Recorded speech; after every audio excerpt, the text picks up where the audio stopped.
Hello everyone, Assalamualaikum warahmatullahi wabarakatuh. My name is Evania Yafi. I'm a lecturer in Universitas Negeri Malang, and now I'm PhD student in UTM Malaysia. My field is early childhood education. I'm very interested in this seminar because I can share knowledge with others. And I will show in the first session on 8th July 2020. See you there. Good afternoon and Assalamu alaikum wa rahmatullahi wa barakatuh for all our dear participants and keynote speakers in the international webinar.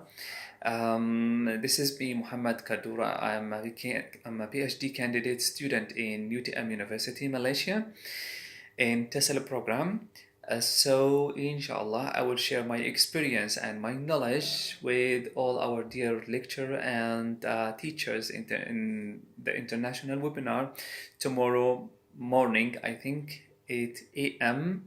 So wait me there and with all of us to share and to exchange the knowledge and experience between all of us. It will be a happy day and a shiny day for all of us. Thank you so much. See you soon inshallah there. Buongiorno, selamat pagi. Nama saya Ilaria Javarini. Thank you very much to my friend Evania. I really appreciated this invitation to this webinar. I am a speech language therapist. In Indonesian, it will be terapist bicara. I don't speak Indonesian, but I learned just a few words for this event. I live in Milan, in the north of Italy. I attended classical studies and attended a bachelor degree in speech and language therapy in the University of Milan. Right now, I'm working with children with learning disabilities and speech disorders. I'm attending a postgraduate course in learning disabilities and speech and language disorders. And I'm really happy to be part of this webinar. On the 8th of July, I'm going to show my presentation, which title is Protective and Risk Factors for Language Development Delay. Thank you very much in advance. Bye.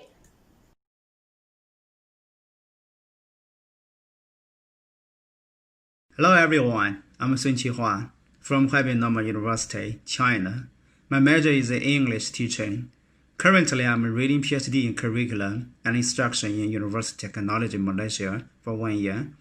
It's a real honor to have an opportunity to share my ideas and thoughts on curriculum based on distance learning in coronavirus disease era.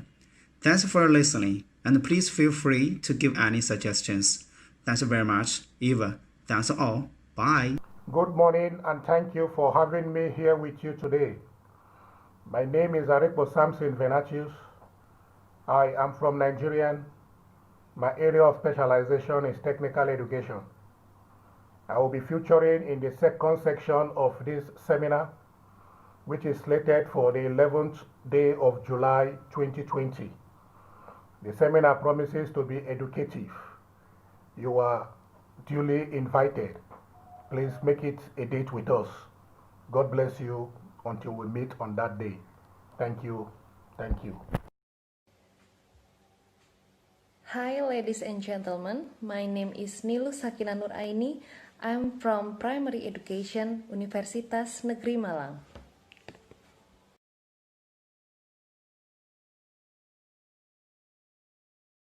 Good day, everyone. Hi. My name is Olushola Fadumiye Titilope Olufunke. My friends called me Mary, or they shorten my name to Titi. So some call me Titi, while some call me Mary, because I have a long name. I come from Nigeria and study my PhD in University Technology Malaysia, that's UTM. I'm from the Faculty of Education, and um, my field is in educational technology. I really want to appreciate my colleagues, Eva, for bringing up this type of program, uniting us together, coming together to talk on different topics given unto us. So I'll be featuring the 14th of July. So I'll be expecting everyone to be there. Thank you. God bless you all in Jesus' name. Hello everyone, my name is Taufik Ihsan Selamat. I am a faculty member in the Department of Educational Technology, School of Education, Universitas Negeri Malang. I am now also a PhD student in the Department of Instructional Systems Technology, School of Education, Indiana University, Bloomington, United States. I'm happy to join in the seminar, and then I will see you in the third sessions of the seminar, 14th of July 2020. See you there. Hello, this is Manal Ali, English language lecturer and PhD student in UTM University, Malaysia in Educational Technology specialization. I would like to welcome everybody here today, the Dean of Education Department of Malang University, my colleagues from different parts of the world who are joined in this international webinars, all participants who are interested in this webinar. I am pleased to be with you on the session of 14th of July. With my colleagues, we will discuss the topic about learning-based technology in COVID-19 era. I hope you are interested and join us in all sessions. Thank you so much.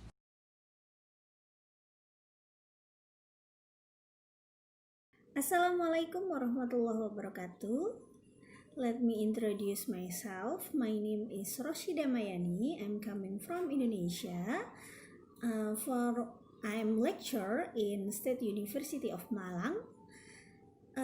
My research field is in early childhood education, especially in multiple intelligence, and I will show in international webinar in session 4. I think it's enough. Nice to meet you and see you later. Assalamualaikum warahmatullahi wabarakatuh. Assalamualaikum everyone. Hope all of you are fine with good health. I'm Anwar Saleh. I'm from Jordan. I'm doing my PhD in University Technology Malaysia, and my major is measurement and evaluation.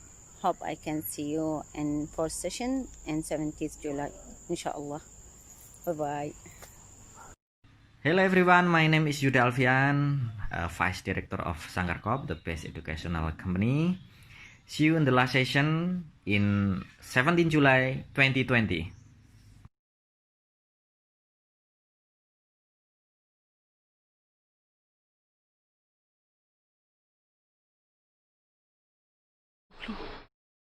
Yudha. Here.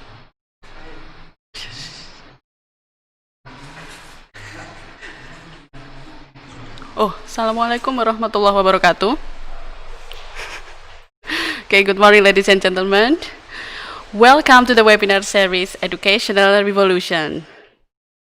Well, okay, today this is actually the last session, but unfortunately we have still, today's session actually, okay? This webinar is held by Department of Early Childhood and Primary Teacher Education, Faculty of Education, Universitas Negeri Malang, and Sanggar Corporation. We just already watched together our video CV from all keynote speakers. Selamat datang Bapak Ibu, semoga sehat selalu. Bertemu lagi di sesi yang terakhir dari webinar series kita, Educational Revolution, di mana acara ini diselenggarakan oleh jurusan Kependidikan Sekolah Dasar dan Prasekolah, jurusan KSDP Fakultas Ilmu Pendidikan Universitas Negeri Malang, bekerja sama dengan Sanggar Corp. Tadi merupakan tayangan kurikulum vitae dari semua keynote speaker kita. Well, I will tell you again my name. My name is Selfi, and I am your moderator for today's session. I'm a faculty member of Department of Primary School Teacher Education in Universitas Negeri Malang. And I am enjoy, and it is my pleasure to welcome all of you in this webinar. Well, okay. Before we start this webinar, I would like to add some information to you again. This webinar series is held in 4 sections, and this is the last session, but actually you can also watch our first session in Universitas Negeri Malang channel, and for the second and the third session from Rosyidamayani YouTube channel. And you can talk to us during this webinar. Actually, you can ask questions using a chat box. And I hope we can answer all of the questions today, but some of the questions, but if it is not answered today, we will send it by you to you via using WhatsApp group. Okay, we will have three keynote speakers as usual, and we have 20 minutes for Q&A sessions at the end. Later on today, we'll have a special guest today. We also have a closing statement from our head department, Dr. Sutarno, to close this webinar. I will also speak in Bahasa Indonesia a little bit, just to make sure you gain the correct information of each panelist if it is needed. Well, maybe we have to jump for the next session, yeah? Okay, now I would like to invite Mr. Sutarno, the head department of Early Childhood and Primary Teacher Education in Universitas Negeri Malang, to kindly give a closing speech. Ladies and gentlemen, please welcome Mr. Sutarno.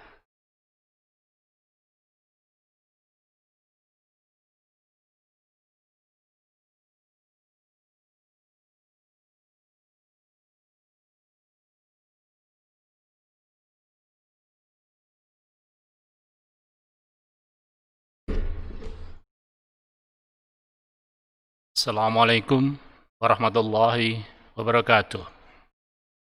Good morning and hearty greeting to keynote speakers and all participants in the International Education Revolution webinar series. I'm proud and honored to be the head of the Department of Early Childhood Education and Elementary Teacher Education, Faculty of Education, Universitas Negeri Malang, which has lecturers who took the initiative to organize the International Education Revolution webinar series because of concern about the condition of education, especially in kindergarten and playgroup during the COVID-19 pandemic.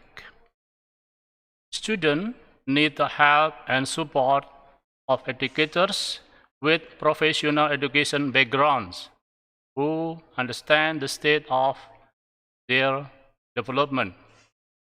If education is only turned over to parents who have lacked insight to early childhood education and lack understand to how to help the state of their development, it is fear that the children will be less prepared to face challenges in the uncertain future.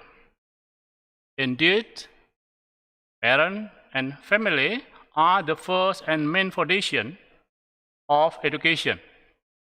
However, it's insufficient for current and future conditions.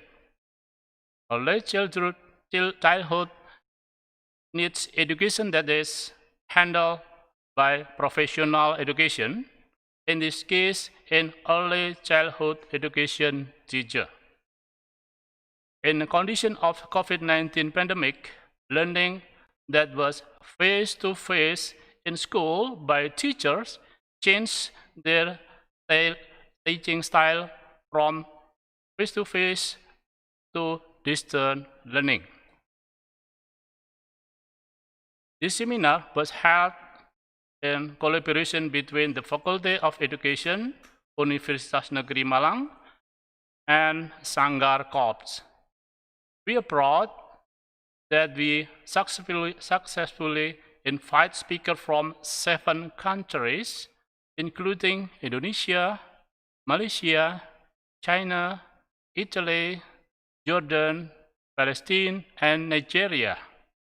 The seminar was basically designed to support early childhood educators who are now experiencing shocks in all aspects of life, including early childhood education during the COVID-19 pandemic. The department consists of 2 programs, namely postgraduate and undergraduate of early childhood education and undergrad of elementary teacher education. The seminar was a social program for teachers. The aim of this to share knowledge and help teachers in this time. The seminar was held for session with 12 main speakers on 6, 11, 14, and 17 July. After this seminar, this will experience international conference ECPA to be held in October 3rd. We hope that the participants will now to involved in ECPA activities, are intent and can be transferred to others colleagues. To the end, I wish to express my gratitude to all participants for your all cooperation and contribution to this seminar. I take this opportunity to thank the committee for their remarkable effort, and my gratitude also belong to all keynote speakers in this seminar. In this time, public health issues are a priority, but on the other hand, education for young children is also important and serious.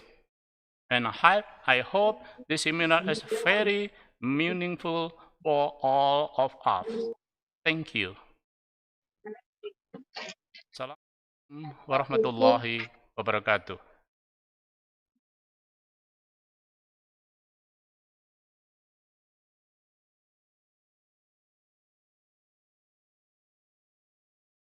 Okay, thank you. Thank you so much, Mr. Sutarno, for giving us a closing statement.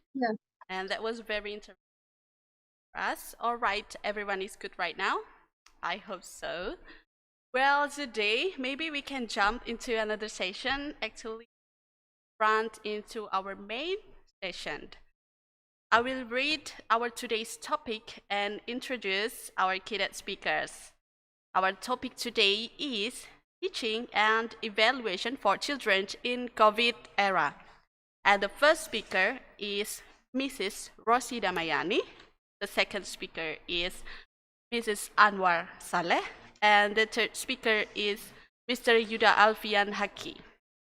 Well, now we are connecting to Miss Yani. Miss Rosyidamayani, hello, are you with us? Yes, I'm here. Hello. Okay, yes. Great, thank you. Can you hear me? Yes, okay. It's clear. I will talk a little bit about her background. She holds her master's degree in early childhood education from Universitas Negeri Jakarta, and now she is a lecturer in Faculty of Education, Universitas Negeri Malang. Well, today she will be sharing to us about early childhood learning in the COVID era. Wait, okay. Yes? About Your what? voice is delay. Okay, that's okay. Maybe a little bit technical. I'm lost Yeah, your voice. it's okay. Okay, well, she will be sharing to us about early childhood learning in the COVID era. Without further ado, time is yours, Mrs. Yani. Okay, thank you. Bismillahirrahmanirrahim. Ladies and gentlemen, Assalamualaikum warahmatullahi wabarakatuh.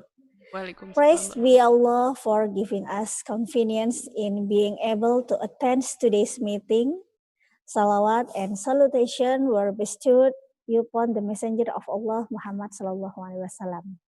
The Honorable Head of Department Elementary and Early Childhood Education, the Honorable all of presenter and committee of this international webinar series, and all of participants that I am proud of. Today, I will introduce myself first. I'm Rosyidamayani, very grateful to be able to share with all of you in this amazing forum. On this occasion, I will present the topic about early childhood learning in the COVID era, which is I will focus more on how to design learning experience for young children. Okay, let's get started. Thank you, Evania, to share my screen. Okay, here they are. Ladies and gentlemen, when we discuss about early childhood, next slide, please. Okay, ladies and gentlemen, when we discuss about early childhood, we have in mind is birth to 8 years old children with a cute face and funny behavior maybe. However, behind the cuteness, early childhood has special characteristic and is different from older stage of age. This characteristic greatly influence the ability and learning process of early childhood. Next. Okay, this is the characteristic of early childhood. They has a high curiosity. They have a high curiosity for children. The world is very interesting to explore. Children also social beings who learn through interaction with people around them. Early childhood also a potential learner, because early childhood is an effective period for children, effective learning period for children. Therefore, provider early childhood education needs to fulfill the following principles. Yeah, can you read the characteristic of early childhood? Okay, next. Okay, in this slide, we know that among the principle of early childhood learning, something like learning through playing, oriented to the development and needs of children, focus on shaping character and life skill, and using various concrete learning resources such as real media, as well as pictures, research of person, and videos. Okay, next slide. Okay, educating during pandemic, it means bagaimana dunia pendidikan selama di masa pandemik ini. Ladies and gentlemen, we know that COVID-19 has become a plague that attack whole the world. The presence of the virus has a major impact on the life of the majority people in the world. Every day, we hear an increase in the number of people affected by this plague. All of hospitals are full, human life simultaneously slowing down, social activities are stopped, so that economic activity also slow down. Even almost stops, everyone is required to stay at home by the government and to prevent transmission of the virus. Next slide, please. How about in education? Then we know that education is part of human social life. The presence of this pandemic has helped to change the world order in education. With the cessation of social activities, the schools were ordered to close. We know many schools, all of schools ordered to close by the government. Both work and study must be carried out from home. Teachers are asked to switch learning models from offline to online learning. Parents also suddenly turn into teacher of the children at home. It's very, very awesome, yeah. Okay, next slide. Why children must learning from home? The pandemic era, ladies and gentlemen, has forced everyone to return the most essential things of life to fight for, included in the case of children and education. The high number of children exposed to COVID-19 make adults have to consider what is the most essential from children education. You know that from what is UNICEF, many children has attack of this virus, yeah. So that children must remain at home so as to be prevent from spreading and learning with parents at home. Okay, next slide. But on another hand, awareness of the importance of early childhood education is also very big and hard to miss. We know that education in the early childhood period are foundational in nurturing a lifelong love of learning, harnessing their curiosity and exploration of the world, developing social connectivity and sense of belonging, identity and well-being. So next, okay, Jen, thank you. Okay, based on this awareness and the current of pandemic condition, early childhood education needs to make a breakthrough or solution to meet today's challenge. Today's condition make teachers and parents have to strengthen collaboration and go hand in hand as partners in optimally supporting children's development. Next. Okay, how division of role? The division of role between school, teachers, and parents. We know that in this slide, you can read the teacher as an expert in the education process, acts as a planner in compiling learning experience, and is responsible for evaluating the achievement of child development. So, teacher have role to planning the learning experience for children, yeah. And how about parents? Parents with all their limitation, they have to help by supervision of teacher, have role to teaching the children at home, and school as manager of the education program are responsible for the sustainability of the education process. With this collaboration, children are expected to develop optimally, I hope. Next.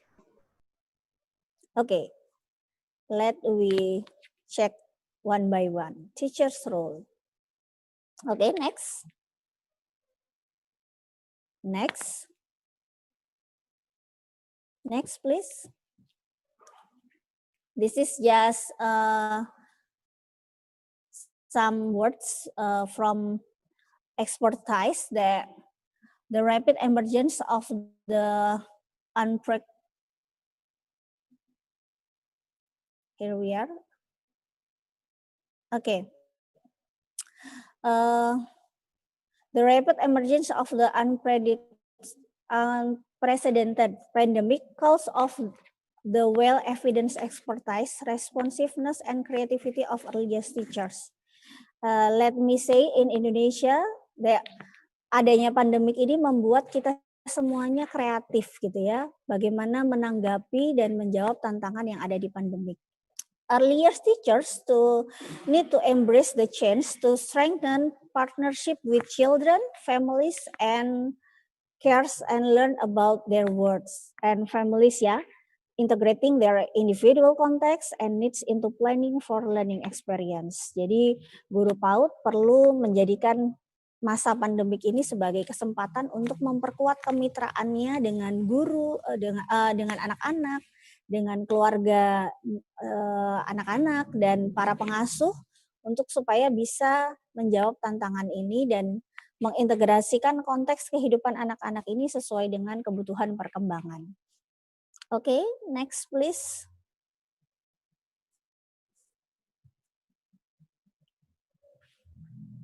Oke. Distance learning ya.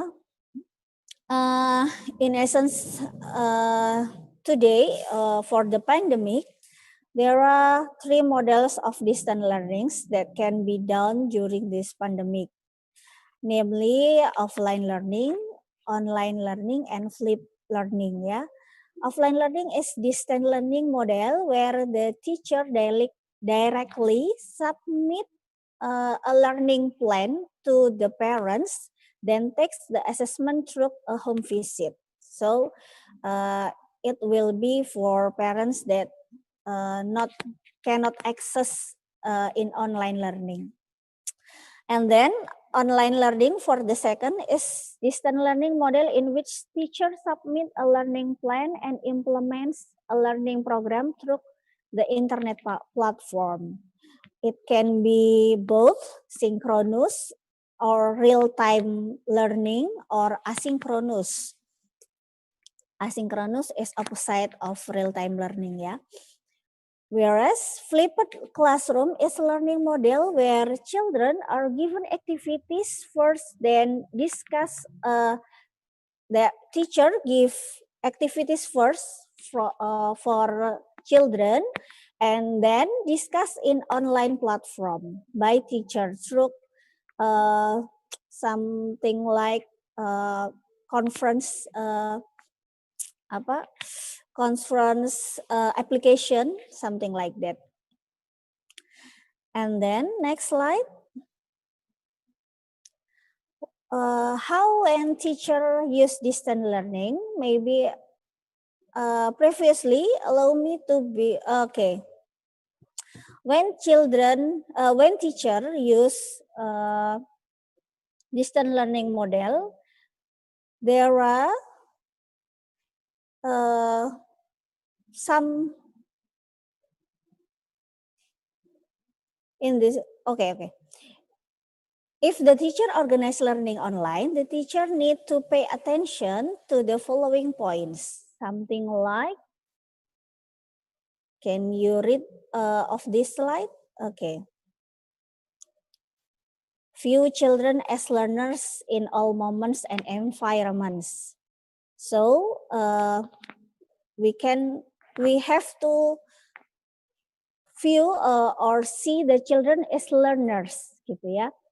And engage young children to co-designer in online delivery platform, embracing their capabilities and skill having been born into the era digital technologies. It means kita harus memandang anak-anak dengan sebagai seorang pembelajar, di mana mereka lahir di masa-masa digital gitu ya, di era digital, sehingga mereka tentu memiliki kapabilitas gitu ya, yang walaupun sedikit tentang apa itu dunia digital. Kita harus memanfaatkan itu sehingga mereka kemudian bisa engage gitu ya, bisa terlibat secara aktif dengan kegiatan pembelajaran yang kita lakukan. And then draw on the expertise and well advanced online or distance learning strategies teachers in rural maybe. And when ketika kita tidak bisa kita perlu memperhatikan kalau ada siswa yang tidak bisa mengakses pembelajaran secara online, kita perlu memperhatikan cara-cara lain yang memungkinkan gitu. Oke, next. The next principle is we have to model a calm and caring approach to children and their family, then their family's individuals contact and needs to provide a stable influence and support emotional well-being. It means kita harus mencontohkan bagaimana bersikap tenang dan peduli terhadap konteks kehidupan anak dan kebutuhan belajar mereka, sehingga itu kemudian dapat ditiru oleh keluarganya gitu ya dalam memperlakukan anak. Next principle is avoid trying to exactly replicate the face-to-face learning experience directly to online learning platform. Artinya kita tidak perlu mencoba untuk mereplikasi gitu ya, menyamakan bahwa online learning harus sama dengan offline learning gitu ya. Tentu kita harus membuat penyesuaian. The next principle apply to inclusive practice to ensure all children have access to learning and are actively engaged in learning. Kita perlu menerapkan praktik inklusif untuk memastikan semua anak bisa engage, bisa asik gitu ya dengan pembelajarannya. And the last one is educate young learner and their families and carers on e-safety, that is remaining safe online. Kita perlu menyampaikan kepada keluarga untuk terus menjaga keamanan dalam pembelajaran online ya. Kita tahu pembelajaran online punya ancamannya tersendiri, sehingga kita perlu memastikan semua pihak baik orang tua maupun anak paham tentang bagaimana menjaga keamanan di dunia maya. Okay, thank you. For the next please. Okay, how to plan learning experience during a pandemic.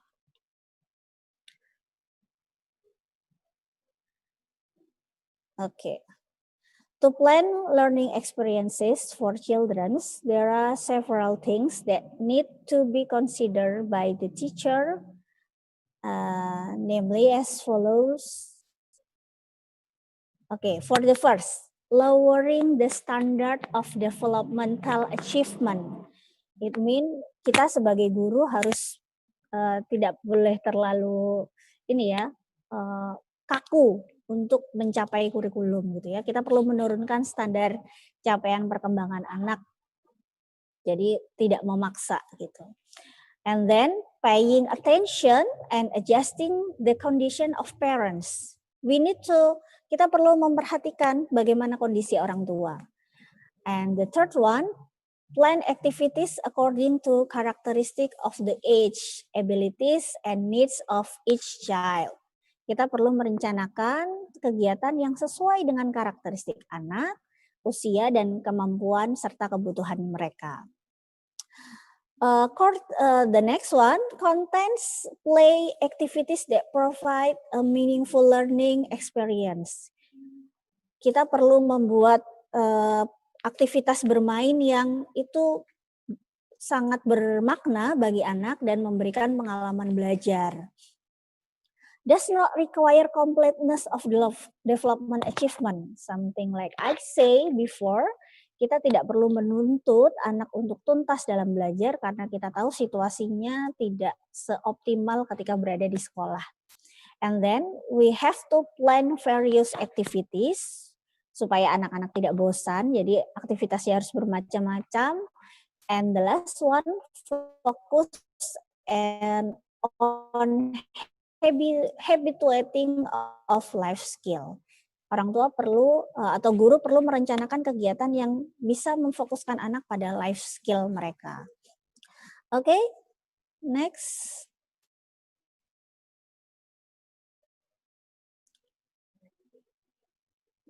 Okay, when teacher make a plan of learning experience,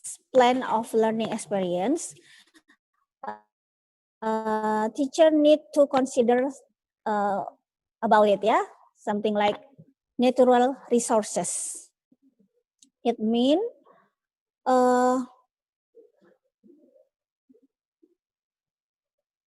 we can use all of things that in their home to be resource of learning, and then how to maintaining relationship and belongingness for children, something like teacher can making what is Google make a Zoom or Google meeting for provide opportunities of whole of class or all of teacher get interaction and to each other, to their peers, yeah.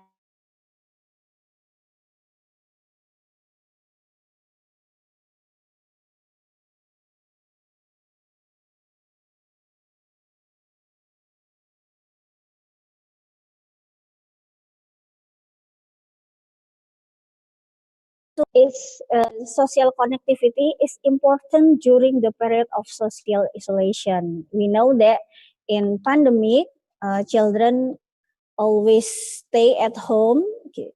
So it's important for them to continue to maintaining their relationship and sense of belonging of their peers and their teachers, yeah. And the third one is how to building effective partnership. Working in partnership has never been more important than during this COVID-19 period with teachers, professionals, parents, and carers being responsive and empathetic to the diversity and individual context. Okay, next slide. Okay. When planning the learning experience is model, I'm sorry. Okay, in this slide, you can read that learning experience plan should be made by the teacher every week, submitted and coordinated with parents every beginning of the weeks, and in one weekly plan, a lesson plan has been arranged for the next 7 days. Jadi ketika membuat pembelajaran, hendaknya diberikan seminggu sekali saja, di mana setiap rencana pembelajaran atau rencana kegiatan dapat diberikan oleh guru di awal di awal pekan, ya. Sehingga dalam 7 hari sudah siap apa saja, orang tua sudah tahu apa saja yang harus dikerjakan atau pembelajaran apa yang perlu diberikan kepada anak selama sepekan ke depan. Okay, next slide. Well, Miss Yani, I'm sorry, I have to interrupt you a little bit. Okay. Okay, you only have 7 minutes remaining, I guess. Yeah. Okay. Sorry. Okay, I will faster. Okay, thank you. Great, thank you. Okay, ladies and gentlemen, this is an example of a week-long learning experiences that can be used as guide for parents in assisting children to learn from home. And the next slide. As for the role parents at home as mentors of children learning is also not easy. Parents need to develop the following even so that children can learn the developmentally following ways, yeah. so the children can learn the develop optimally. For in this slide, you can read that for the first, plan a routine together, and then what is okay. Oops. Okay, plan routine together, have open conversation, take your time. It means you have effectively learning time for children, and then protect children online and stay in touch with your children education facility to maintain your quality of assisting children in learning at home. Okay, this is the final part of this. In next, okay, best practice. I'm not, this is best practice from Amy Silverman, a preschool teacher and team leader at American International School of Guangzhou, China. She uses online learning with the flip method for teaching every week. Every week, Amy submit a weekly activity plan to her parents and meet with her students online with a video call. I share to you. I hope it can be useful to inspiring all of teacher and parents there to promote or to assist children learning in home. Okay, that is, I think, my material from me. See you at Q&A session. Thank you, Miss. I see you. Wassalamualaikum warahmatullahi wabarakatuh. Very positive. Thank you so much, Miss Yani. And I hope that you can gather all of the information. But Miss Yani have already talked in a little bit in Bahasa Indonesia, so I will not tell you directly in Bahasa Indonesia, but we will discuss it later on, yeah? Well, today, okay, now we can jump into the next keynote speaker. We are connecting to Miss Anwar Saleh. Hello, Miss Anwar, can you hear me? Okay. Hello. Okay, hello, Alhamdulillah. Great. Okay. Good morning, Miss Selfi. Good morning, Miss Anwar. Well, okay. Again, as usual, I will introduce yourself first, actually. Okay, Miss Anwar Saleh, actually, she came from Jordania, and she has master degree from Jadara University, if I'm not mistaken, in the field of measurement and evaluation, and now she is a PhD candidate in the Universitas Teknologi Malaysia, or UTM. She's going to be sharing to us about evaluation of primary school children's ability to continue their education. Well, are you ready about your presentation slide? Okay. Yes, of great. course. Okay, thank you. Okay, now it's your turn, Miss Anwar. Okay, thank you so much. So, good morning, everyone. First of all, I will thank Dr. Eva for this invitation. To be honest, I'm so glad to be a part of these sessions. And I will thank the Dean of Faculty of Social Science and the Humanities, Faculty of Education. So thank you for all your efforts. And I will try to help you to share my experiences and my knowledge with you in this session. So because we don't have long time, just specific time, I will try to cover and give you overview about my topic. So let's start in the first slide. Dr. Eva. Hello. Okay. Yeah. Where's my slide? Okay. The title of my topic is the evaluation of primary school children's ability to continue their education during COVID-19. So when you start in the address or the title, this means we want to cover or give you some definition for this evaluation, especially for primary school children, and what's the ability to these students to continue their education during this situation, COVID-19. So I hope can cover every details about this topic exactly. So please, the next slide. Okay, now we want to start about the contents. What the contents for this topic, or the contents for this session. I will give you the guidance, help primary school children to continue their education during COVID-19. How we can help these students, how we can help our parents, our children. And the second one, we want to talk about using digital device, because we know now this age is the technology. So we must know how we can use this digital device. And we want to talk about reducing screen time, because really it's very important issue.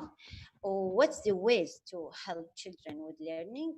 And also we cover overview for assessment and evaluation. What's the difference between assessment and evaluation? What's the definition exactly for evaluation and for assessment?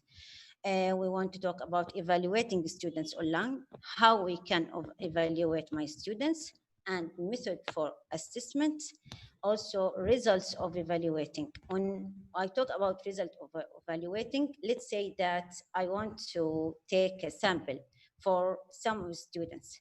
Those students, when after I did the evaluating for them, what's the expectation for these results? Also, I will give you recommendation as a conclusion for this topic. So let's next slide, please.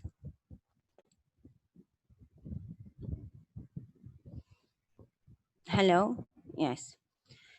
The guidance for this topic, I will give you the guidance to understand what I want to explain in a follow slide.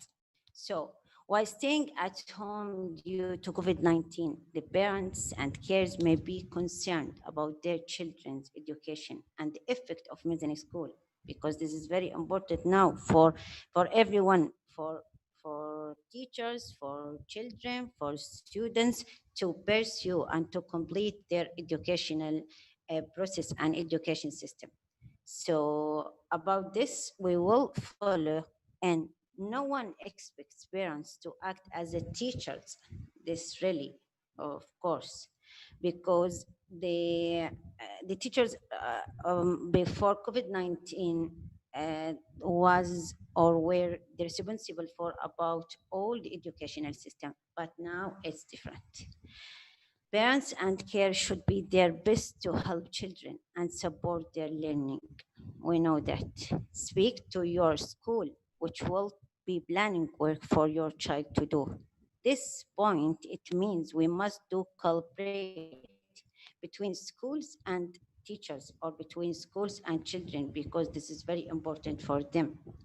Alongside any work your child receives from school, try using these online educational resources, because if you use these educational resources, this will help us, this will help our children and our students. Also, we want to talk about educational program to help primary school children, how we can they learn at home, because no school now, because this situation, because COVID-19. So the next slide, please. Yes, the first one, I want to start in structuring the day. How I can structure the day with my parents, with my students at home without school. Don't worry about trying to keep your child to the full routine they had at school. However, children will feel more comfortable and learn better with a predictable routine to the day, even if this is difficult. I will read, then I will explain after that. This point, it means we must avoid any routines between the students and between the children. At the same time, to kill the routine and any boring between them, because they must keep on their motivation and encouragement and support them. So this will be benefit for them to avoid these things. Also, when school provide your child with work, they may give you advice on how to structure the day. We must be like a guide for our children, for our students, because this will be support for them. How I can structure this? By get up and go to bed at the same time each day. Have regular meal times, have regular breaks, and make time to be active children.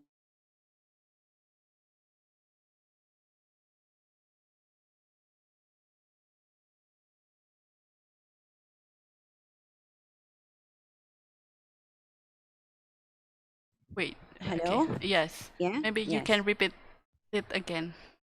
Oh, A little okay. bit. Just a little bit. Yeah. Okay. Don't worry. I talked that I organized my slide to understand everything. Just when you see, just sharply look, you can understand everything, inshallah. So this is about structuring the day. The next slide, please. Yes, the second one, the second strategy, maybe you can using digital devices. Like I mentioned before, how we can use this digital, what's the important for this? Your child's schools may set them work to do on a digital device. Yes, this is very important, like a laptop, like a tablet, like smartphone. But at the same time, I will give you some points about this topic, because really until now we have a lot of poor countries. They don't have a lot of digital devices, or they don't have facilities to use this digital device. So I will mention in the next slides how we can deal with these students with those countries, because they have a lot of challenges during COVID-19. So we can learn our children and our parents, the students, how we can use the digital device. At the same time, what's the benefits for this digital device? Set age appropriate parental controls on any devices your child uses, and supervise their use of websites and applications. Like I mentioned before, see advice on keeping them safe online, and talk to your child about online safety. This is very important point to say staying safe online. I will explain it deeply in the next slide, how we can keep our children to stay safe online. So next slide. Next slide, please. Dr. Eva, yeah? Okay. This is what I mean, reducing screen time. When I say reducing screen time, this means digital devices are not the only way to learn. Yes, we have a lot of or varieties of things we can learn from them. We must manage screen time with a timer and break up screen time by getting your child. For example, they can use using books or writing by hand or writing diary. This is what we mean exactly. In this, we must damage or share by manual learning and online learning when we use digital device, because we know when we want to use this, we must care about limit the time for your children, for your kids, to avoid spend long time for them. At the same time, when we mean reducing screen time, we must schedule the child screen timer, because we know that they have a lot of side effects for these digital devices, like some of mental health problem, anxiety, depression, stress. this will be effect on them or impact of them. So we must care about this issue. So next slide. Okay, now I will give you or mention some best way to help children and aged between 4 or 2, 7 and 7 from 11, because we have different between these ages. Absolutely, you know that. So how or what's the best way to help children in age 4 to 7? Sit with them as they work. We must collaborate with our children, with our students, and to pursue or to finish the educational system. At the same time, do active or practical things with them, like I mentioned before, about collaborate with our students or our children. Try to break down the work into shorter periods, like I mentioned also in the previous slides, to kill any routine and to avoid any boring between them. They must be motivated persons. Take frequent breaks. This will give them relax. This will give them some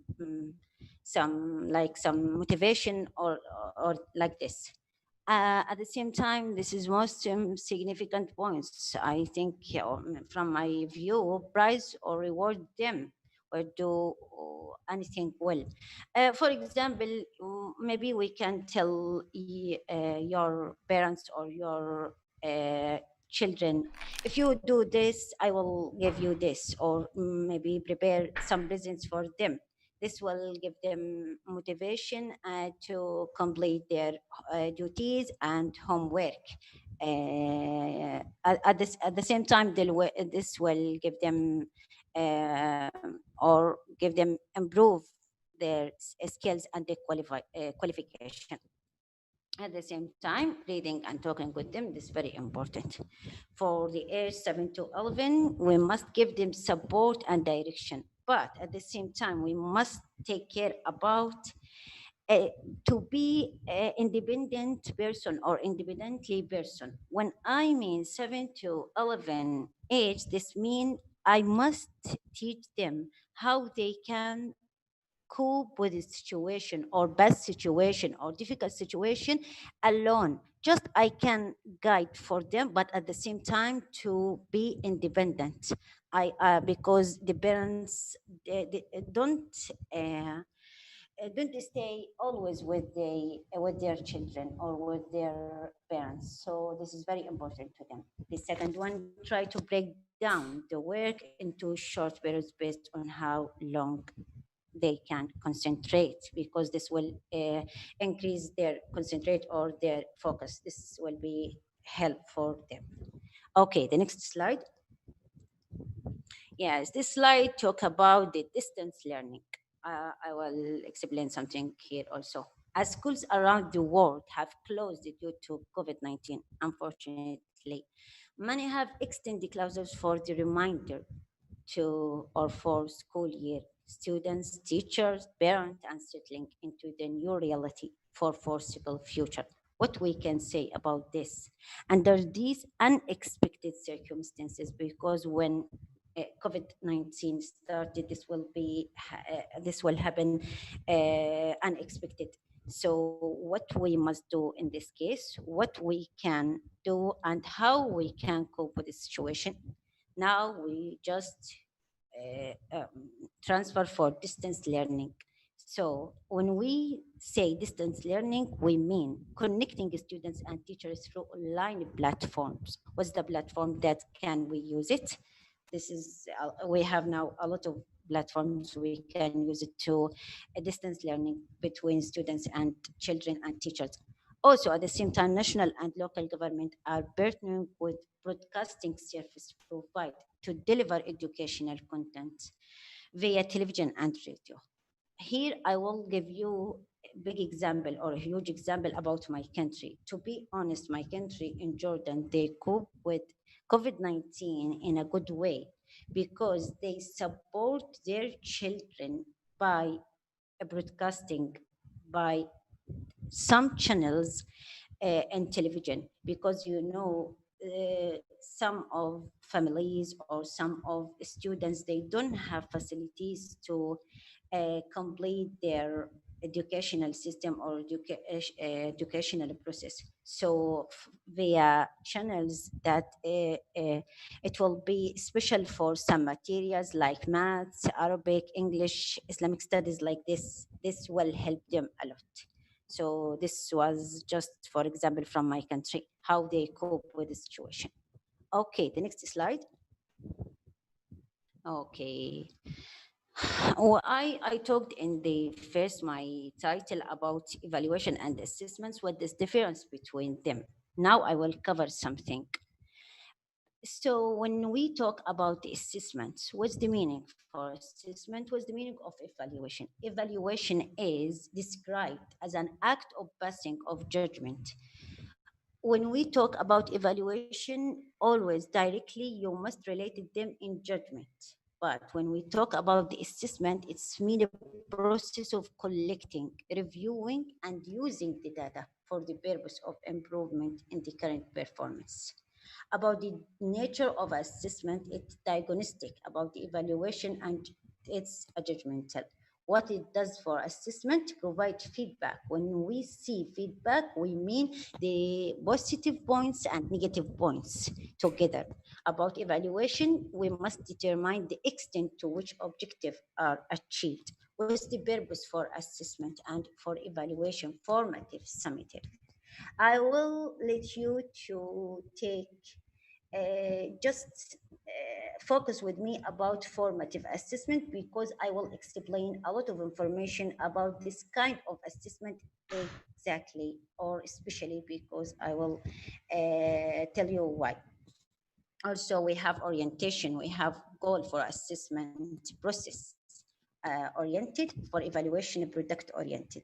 Feedback, I will tell you also before about positive and negative points.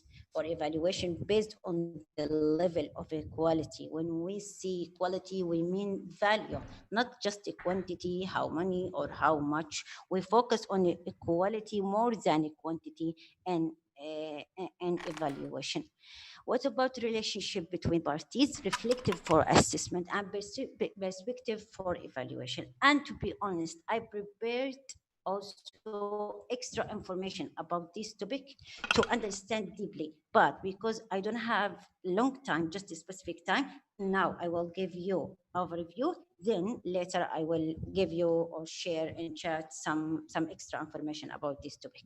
Criteria for assessment set by both and parties jointly. For evaluation set by the evaluator. What about the measurement standard? Absolute for assessment, comparative for evaluation. Also, I explained this in next slide about absolute. Sorry, I'm sorry.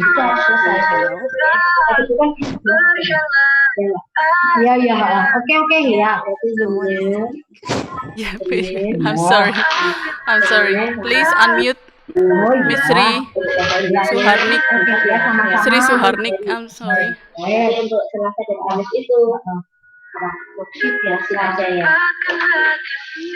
sorry.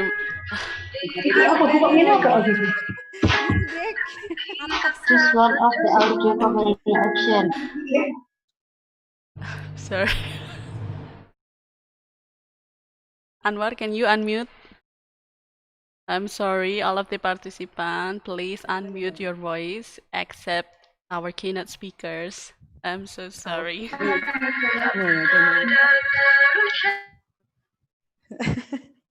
So the next. Okay, it's okay. Just make it easy. Okay, I'm sorry. Okay, just a break. This is a break. Okay, so that's right? Okay. That's a break. Ice breaking, yeah. Oh yeah, this is a break.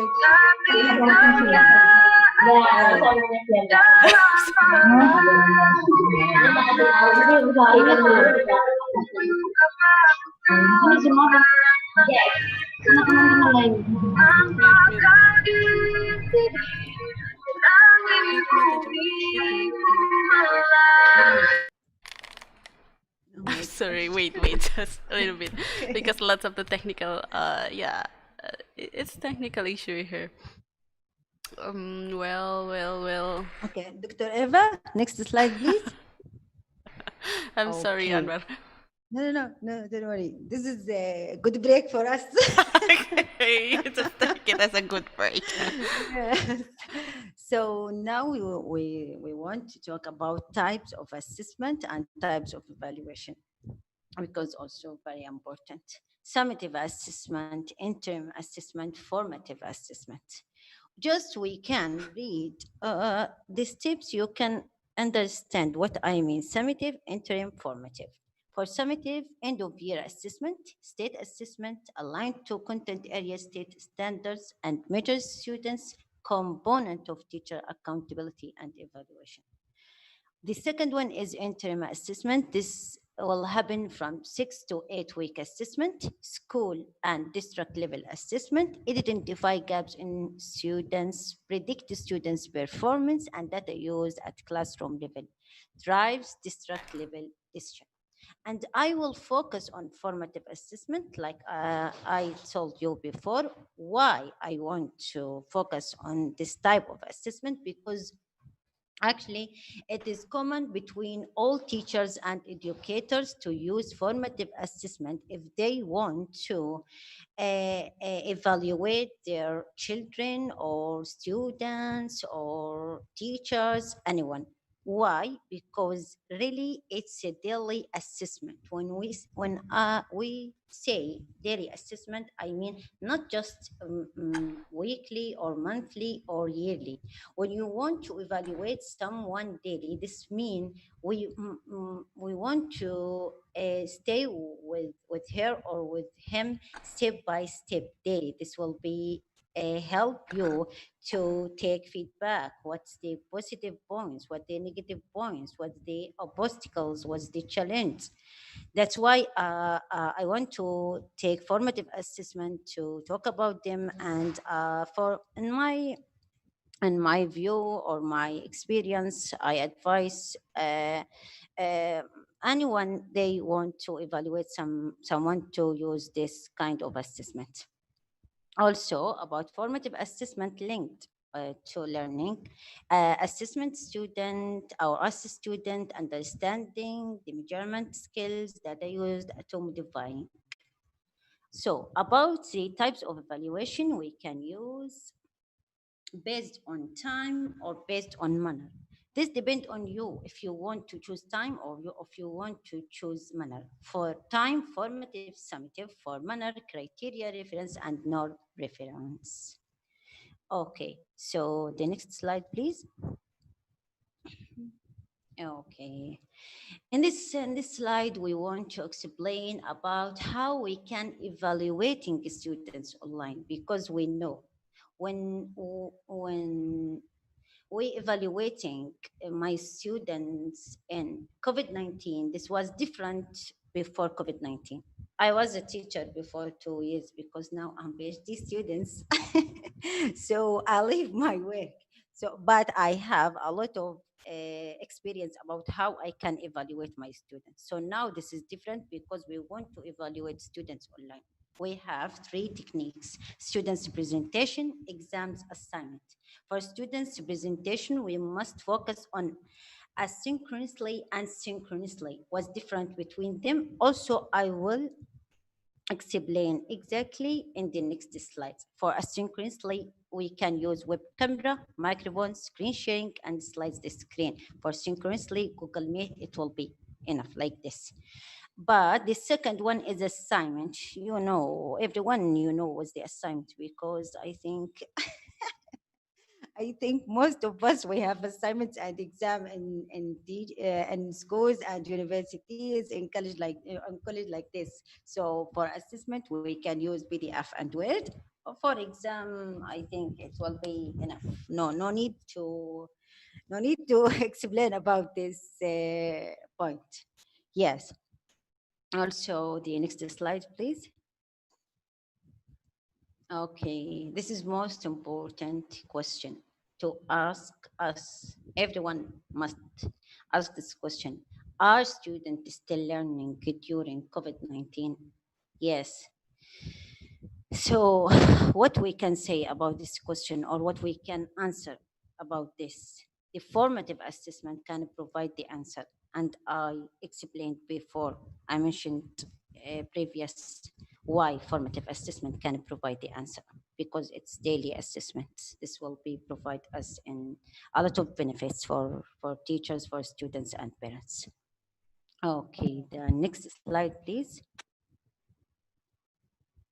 Okay, what about the method of assessment before COVID-19? And what about the method of assessment during COVID-19? Before everyone know how we can evaluate our students or teachers or parents, anyone, like exam, homework, observations by teacher, continual feedback. This was manually, but now it's different because we have difficult situation, we have a private situation, it's COVID-19. During COVID-19, we can assessment our children, our students by asynchronous form and synchronous form. Like I told you before, I will explain what's the asynchronous and what's the asynchronous. The asynchronous is separated by both space and time, not at the same time, but synchronous form, it means at the same time. For space, for time, same. So the first one talks about separated, we mean like we can use Google Classroom, Moodle, and WhatsApp, Messenger, some platforms. But for at the same time, this is like live meeting by Zoom, like us, we are meeting by Zoom. At the same time, direct by phone, Microsoft Teams, and Notes. This is what is the difference between the assessment before COVID and the during COVID. Okay, next slide. This is the last slide for me. I told you I will give you explain or I just imagination. If you want to take sample for some students or some children, this sample will take it from population. You know that. After I evaluating my students, what's the expected results from this process? We have two charts in this slide. What I mean in the first one and the next one, I will give you explanation about them. The two figures below show projected math and reading. We talk to two materials to talk about them. Math, reading. Learning better from the beginning of 2019 to 20 and before COVID. So what's happened in this period exactly before COVID-19 and during COVID-19? If you can see from September to middle of March, this was before COVID-19. And from middle of March until I don't know. Inshallah, everything will be okay soon. Yeah, I mean, what happened in the students' achievement? Really, so this is so bad to tell you that the situation is very bad for our students and affect a lot of our students. So if you can see, the solid line represent average trajectories in a typical year with a typical growth estimated based on a priori year's data, followed by normal patterns of learning loss over this summer. You know, loss over the summer because this was during COVID-19.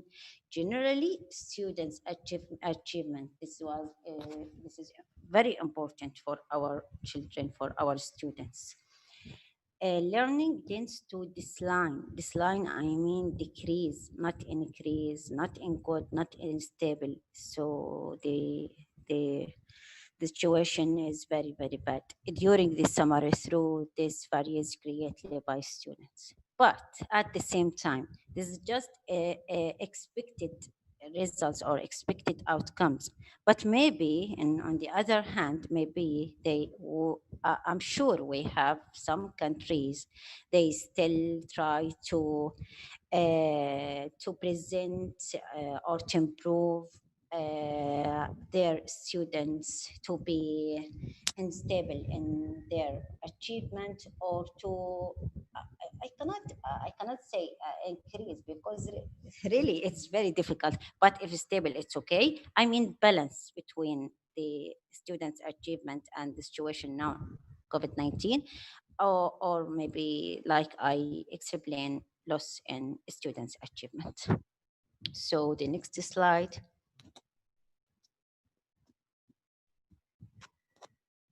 Hello. Yeah, this is recommendation about this topic. What I want to say, you know, COVID-19 changed everything, especially in educational process, educational system.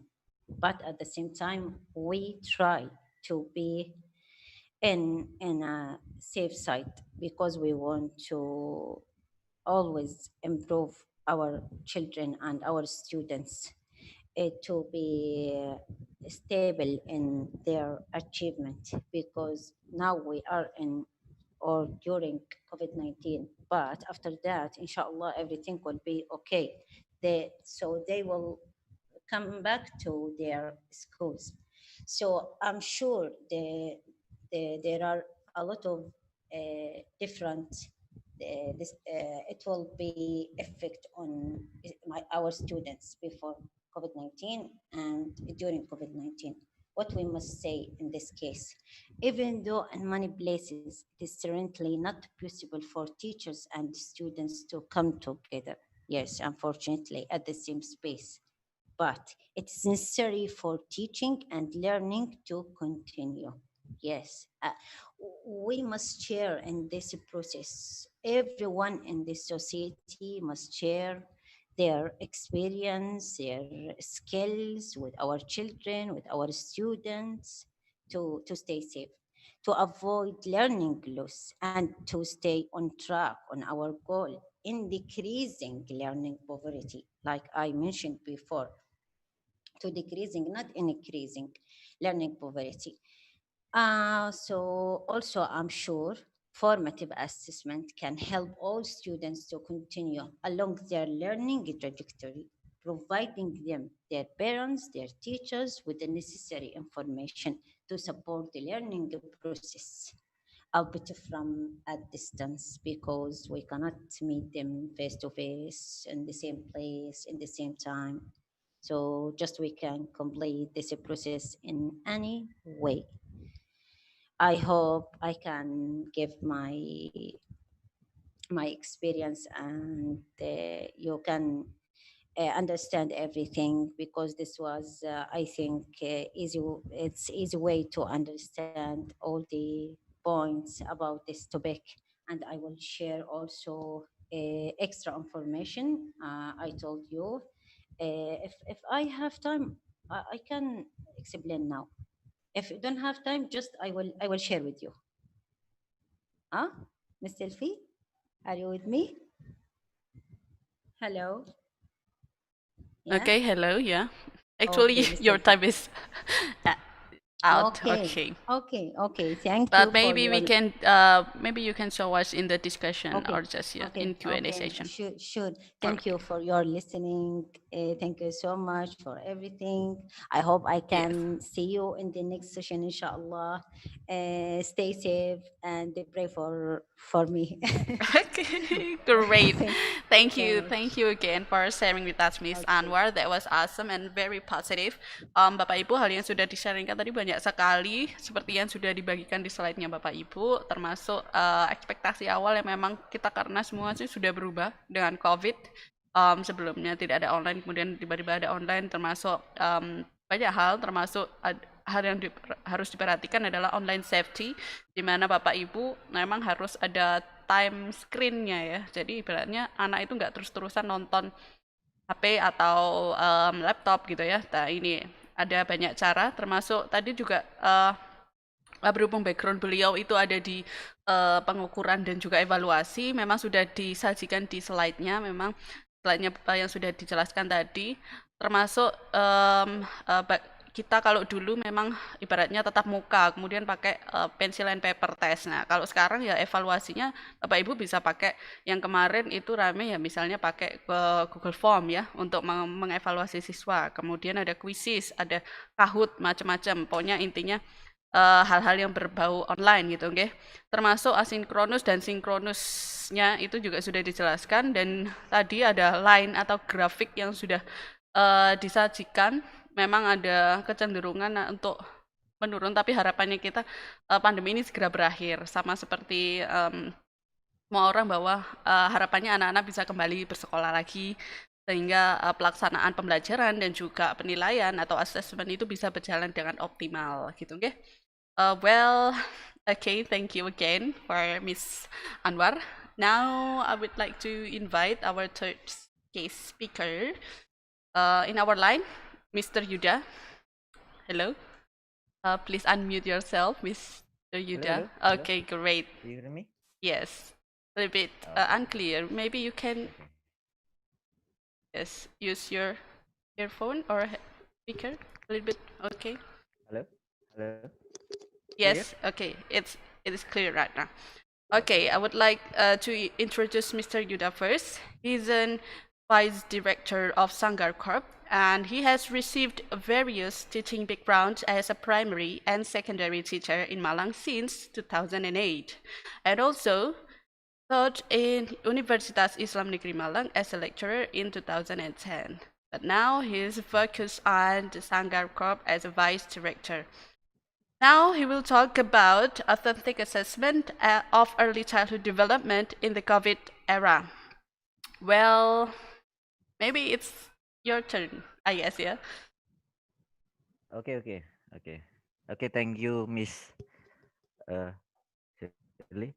Di sini saya akan menjelaskan menggunakan dua bahasa ya. Jadi I will explain with bilingual. The title of my presentation is Authentic Assessment of Early Childhood Development in the COVID Era. Jadi di sini saya akan memfokuskan khusus ya, lebih spesifik ke penilaian otentik pada perkembangan anak usia dini. Jadi penilaian otentik itu apa? Penilaian yang betul untuk era COVID itu seperti apa? Nanti kita akan bandingkan dengan era normal kan begitu ya. Jadi langsung saja ke slide yang pertama. The first slide, I will explain about what is assessment.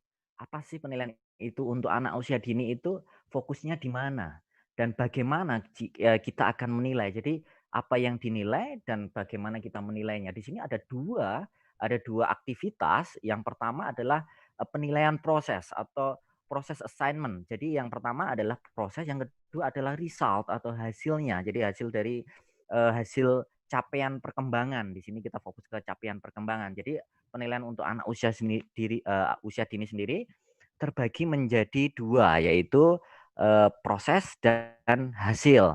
Nah, di sini yang dinilai adalah pemenuhan standar tingkat capaian perkembangan atau fulfillment achievement level standard development. Ini sudah di Undang-Undang 137 di Permendikbud sudah dijelaskan.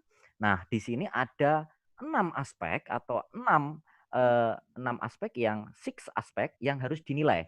Di antaranya yaitu pertama religious and moral value. Ya, ini nilai agama dan moral.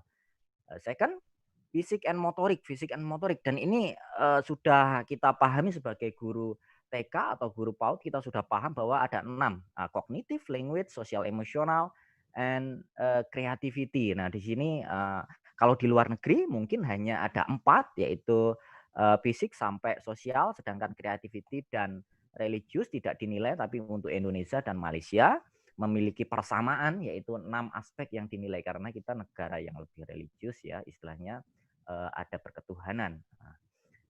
Selanjutnya, nah di sini ada prinsip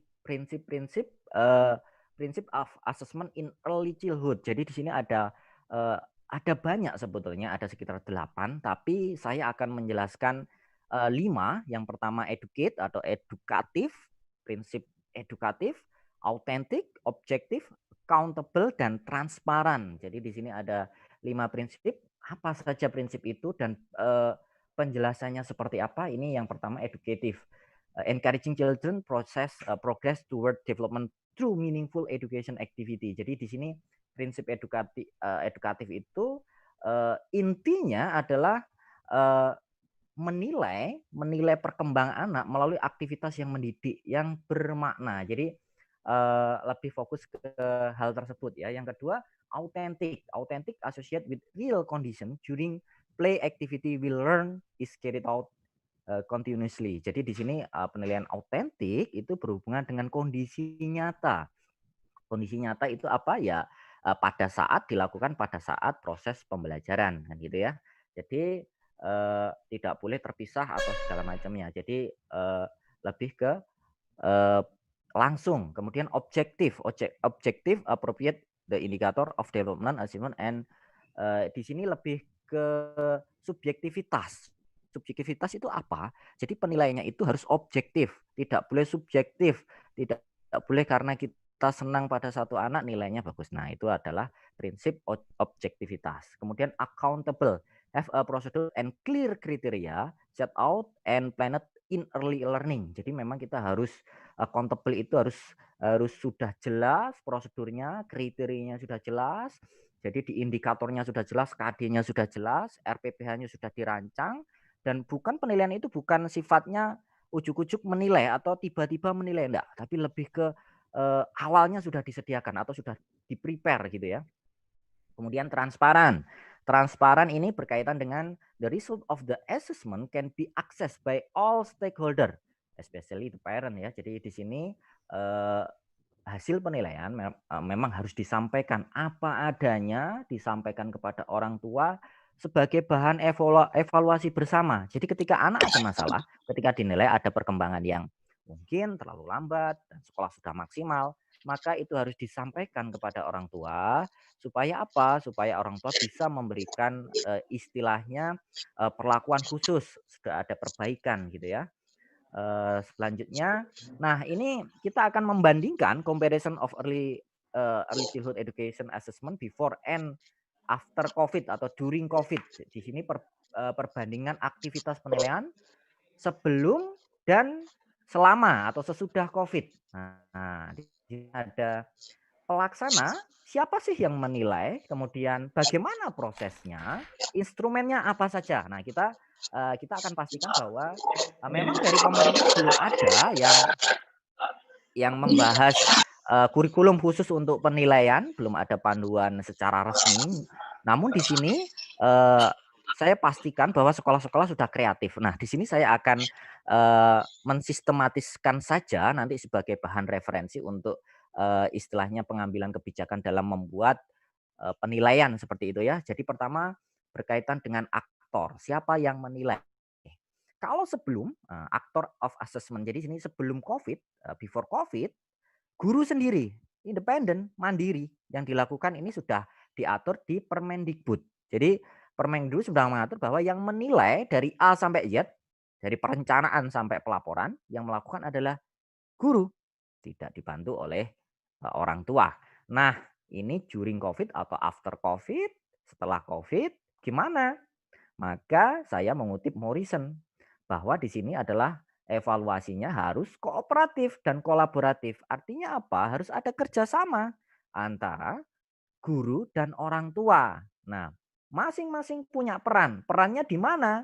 Nah, di sini kita akan membahas function of implementation assessment after COVID. Jadi ini tugas dan fungsi pelaksana penilai. Jadi orang yang menilai, siapa yang menilai setelah COVID. Nah, di sini teacher atau guru fungsinya pertama plan, implementation, management, archiving, and reporting. Jadi di sini ada 1, 2, 3, 5, ada 5 fungsi dari guru dalam penilaian, mulai dari perencanaan, pelaksanaan, pengolahan, pengarsipan, sampai pelaporan.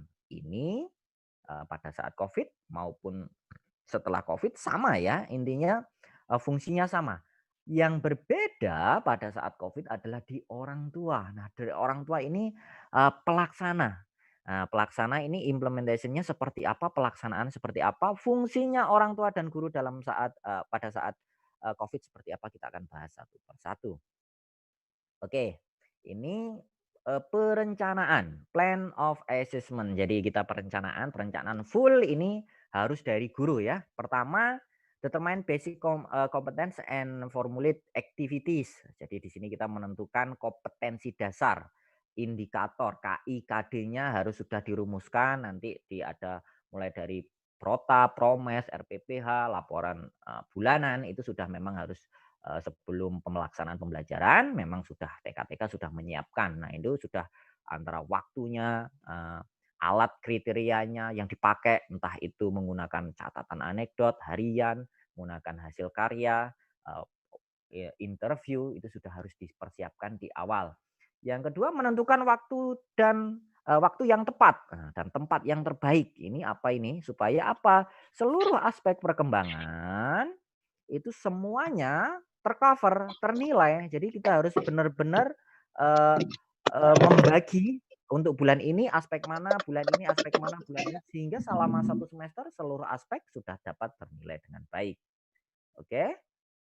Selanjutnya, nah ini saya membagi perbandingan di sini, comparison of planning assessment. Jadi bagaimana peran seorang guru dan bagaimana pelaksanaannya selama proses pembelajaran, proses penilaian, maaf.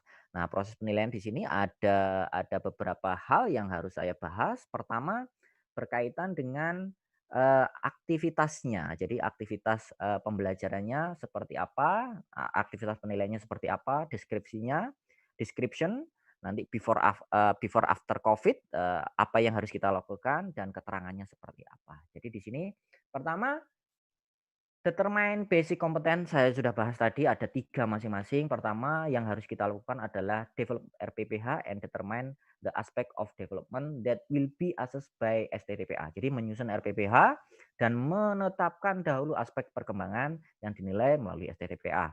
Nah, di sini untuk before after COVID memang harus dilaksanakan dua-duanya. Cuma ketika selama COVID, lower and reduce the indicator being assessed. Jadi kita harus mengurangi. Jadi seorang guru sekolah harus bisa memilah mana indikator yang bertumpuk, mana indikator yang priority indikator, who do access. Jadi harus mana indikator yang harus diakses itu harus jelas. Jadi dikurangi sehingga orang tua tidak terlalu berat dan guru tidak terlalu berat dalam melakukan penilaian. Kedua, yaitu menetapkan alat dan kriteria. Establish assessment tool and criteria. Jadi di sini dalam menentukan alat penilaian harus disesuaikan dengan indikator yang telah ditetapkan. Kemudian alat penilaian dibuat sesuai dengan aktivitas belajar di rumah. Selama COVID,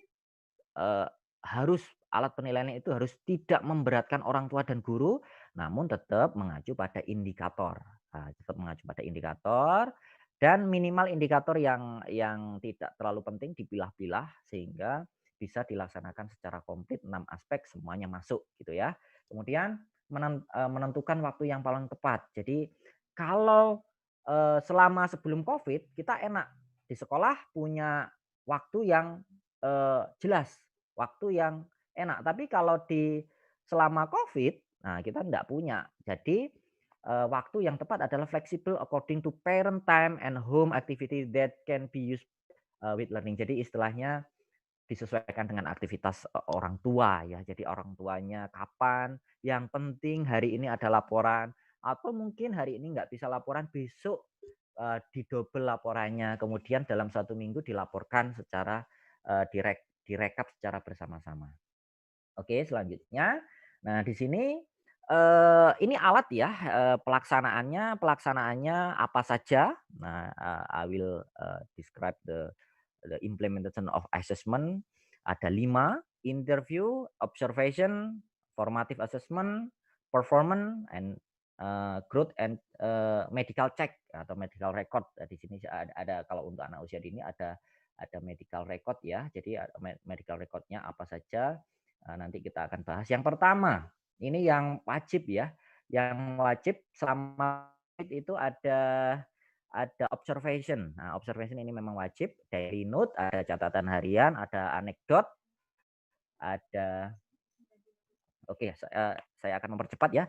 Ada artwork note, ada catatan hasil karya, kemudian interview, ada catatan percakapan, conversation note, ada formative assessment, kita punya task assessment, ada performance, ada self performance dan medical record. Nah, kita akan bahas satu-satu.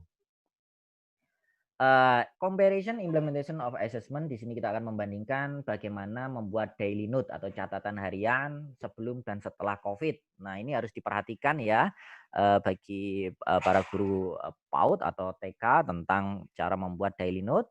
Pertama, daily note for teacher observed when children play. Jadi dilakukan memang sebelum COVID, memang sama ya prinsipnya sebelum dan setelah COVID. Intinya dilakukan ketika anak bermain. Kemudian disesuaikan dengan KD dan indikator, adjust to KD and development indikator. Kemudian dilakukan bergilir. Diusahakan 1 minggu 1 subtema dan telah selesai seluruh anak dalam 1 minggu. Jadi ini kelemahannya di Indonesia, memang gurunya jumlahnya ada yang 1, ada yang guru pendamping. Cuma kalau diusahakan nggak harus 1 hari itu mengobservasi seluruh anak, enggak, tapi anak bergilir sehingga dalam 1 minggu semua anak bisa diobservasi. Ini tidak berdasarkan asumsi, tidak berdasarkan ketika menilai atau ketika kita mengisi catatan harian, tidak menggunakan kata-kata yang abstrak seperti misalkan terlalu agresif, terlalu manja atau segala macam ya. Tulis nama dan usia anak, tanggal waktu yang tepat. Ini sebelum COVID. Jadi setelah COVID, after COVID, performed by parent for the documentation phase. Jadi ini tugasnya orang tua. Tugasnya orang tua adalah melaksanakan dokumentasi. Dia tidak menilai tapi melaksanakan. Melaksanakan penilaian. Melaksanakan bukan berarti dia menilai sampai memberikan skor atau memberikan checklist, enggak, atau mendescribe, enggak, tapi hanya merekod.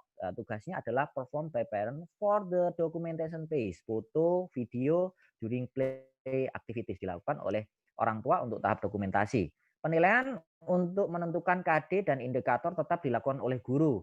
The assessment to determine basic competence and indicator carried out by teacher in accordance with the video or photo sent by parent. Jadi sini tetap dilakukan penilaian tetap oleh guru. Tulis nama tetap ya, rekap nilai dilakukan selama 1 minggu, jadi nggak direkap harian karena nanti ada orang tua yang ngirimnya itu mungkin telat-telat dan segala macam, itu sebetulnya perlu diingatkan, tapi memang rekodnya atau rekapnya dilakukan selama 1 minggu. Ini contohnya ya, ini contohnya bisa nanti kita akan share the format, example of daily note and other.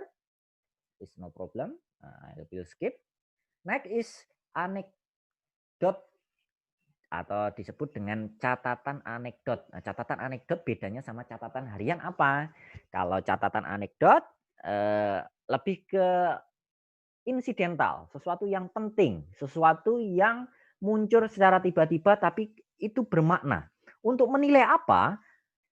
Aim to understand the child character, potential, and problem. Jadi lebih ke bermakna yang mencatat potensi, permasalahan anak dan karakter anak. Nah, kita pengen tahu karakter anak atau anak ini punya bakat, punya potensi, tiba-tiba menggambar dan gambarnya sangat bagus dan segala macamnya, atau dia melakukan kegiatan sosial yang tiba-tiba membantu seorang temannya dan segala macam. Kita perlu rekod tuh. Kita perlu rekod dan masukkan ke catatan anekdot yang tidak dimasukkan di catatan harian yang memang catatan harian sudah kita rencanakan. Kalau ini lebih ke mental atau tiba-tiba. Nah, selama COVID atau after COVID atau during COVID, done by parent by videoing the child potential and problem when learning. Jadi di sini dilakukan oleh orang tua, tetap orang tua pelaksana memvideo karena nggak mungkin guru datang ya, memvideo potensi anak. Kira-kira orang tua harus tahu potensi anak saya di mana nih. Oh ternyata dia bener gambar, oh gambarnya bagus, oh dia nyanyi, nah, dia melakukan sesuatu yang di luar prediksi kita, di luar usianya. Nah itu perlu kita rekod, kita kirim ke siapa? Kirim ke sekolah lah ya. Nah atau dilakukan ketika home visit. Nah ini guru pasti home visit ya, awal-awal mungkin nanti dijadwalkan 3 bulan atau 6 bulan melakukan home visit. pada saat home visit kita siapkan, siapa tahu pada saat home visit kita wawancara anak, kita wawancara orang tua, ada sesuatu yang menarik di situ. Nah, kita siapkan. Nah, ini catatan anekdot, yaitu example of anecdotal. Nah, ini ada contohnya, cara menulisnya nanti kita bagi file Word-nya, jadi jangan khawatir.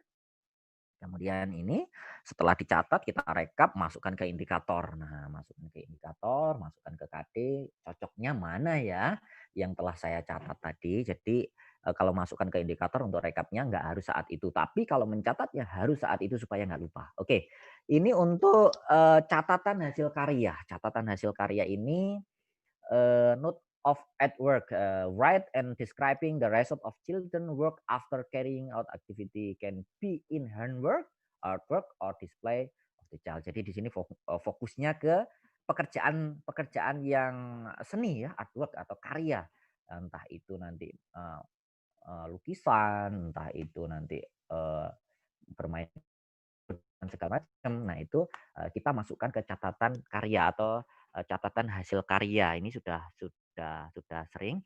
Jadi untuk pelaksanaan pembelajarannya tetap dalam 1 minggu, nanti ada catatan harian, ada catatan karya. Jadi untuk RPPH-nya dipastikan dalam 1 minggu ada hasil karya yang dikumpulkan. Nanti orang tua akan mengirim parent communicated with children about that children do. Jadi di sini untuk memastikan apa yang dibuat oleh anak, orang tua harus guru dan orang tua harus menjalin komunikasi. Ditanya, anak, nak membuat apa? Apa yang kamu buat? Nah, idenya apa? Masukannya apa? Kenapa kamu membuat ini? Kamu senang ya? Kamu hobi ya? Kenapa? Nah, dan segala macam. Ini gambarnya tentang apa dan segala macam. Suruh cerita. Di situ nanti akan ada penilaian yang lebih komplit ya.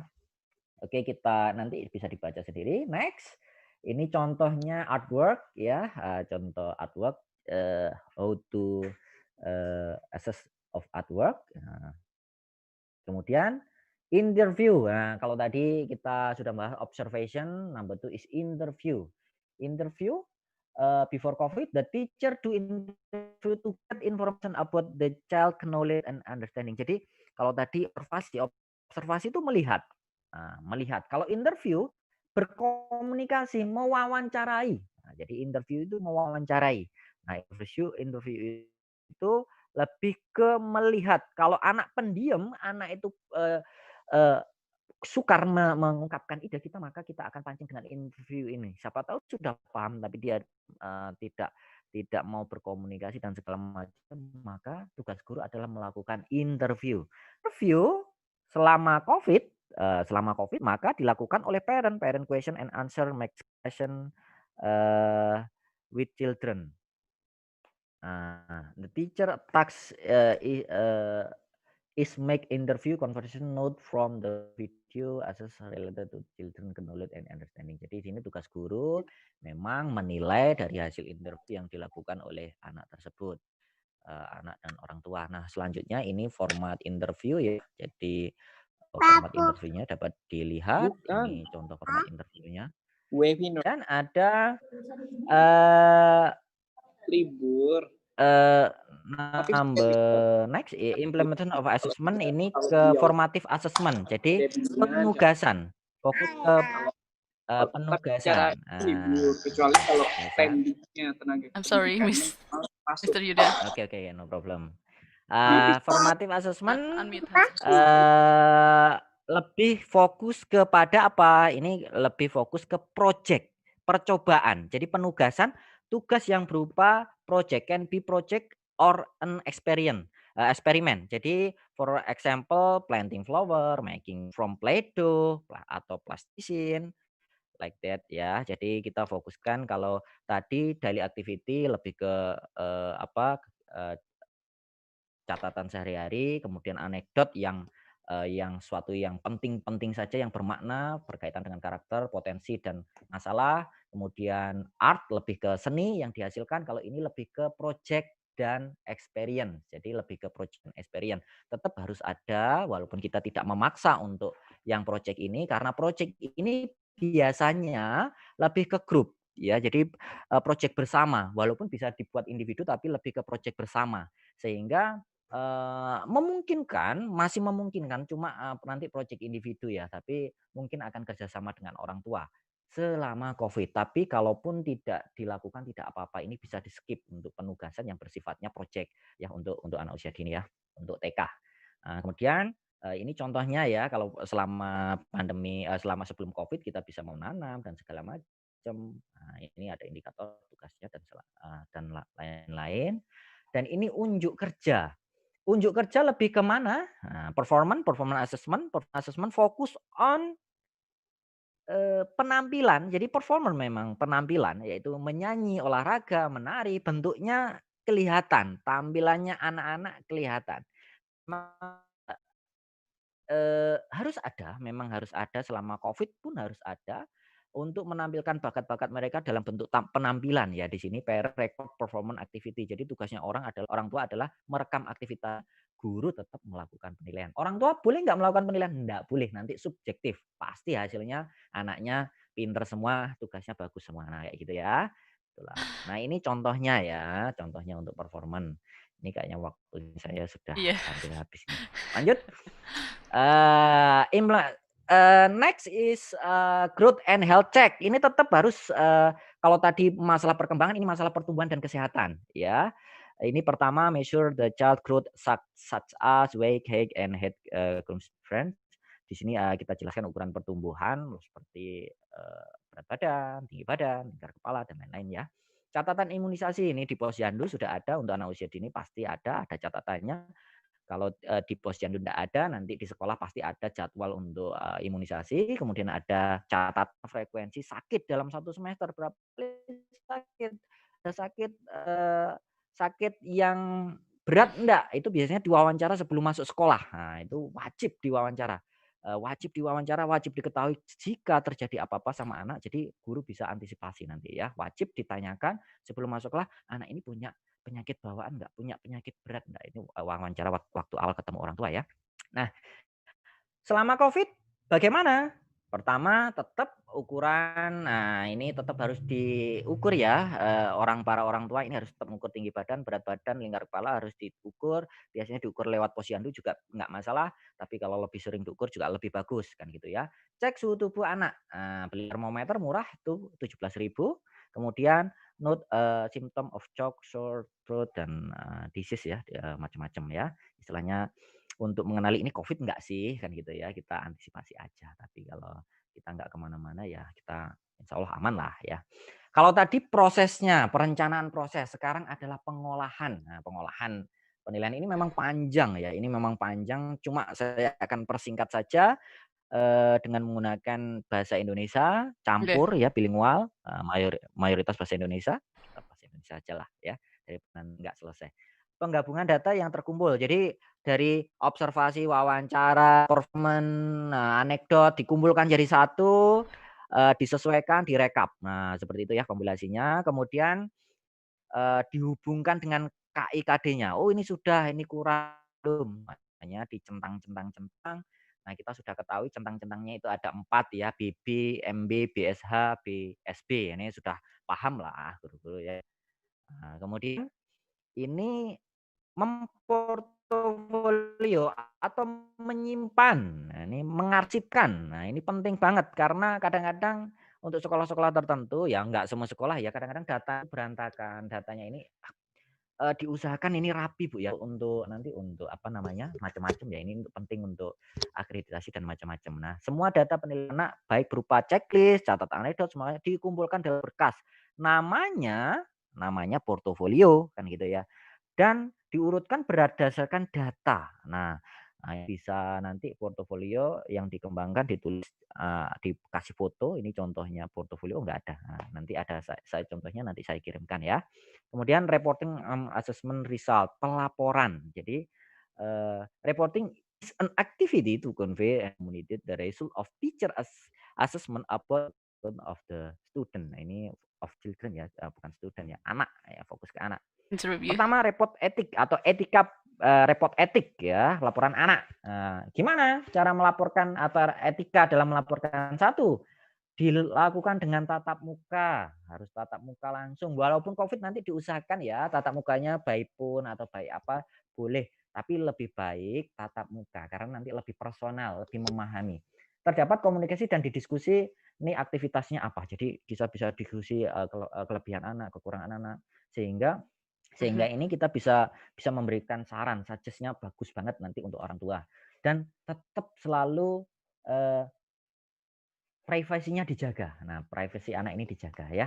Kemudian reporting laporannya bisa kalah ya. Ini sebetulnya 1 semester sudah cukup. Cuma kalau ada kejadian yang insidental yang wow gitu ya, istilahnya ada aksiden yang terlalu apa ya, kita harus lapor ke orang tua.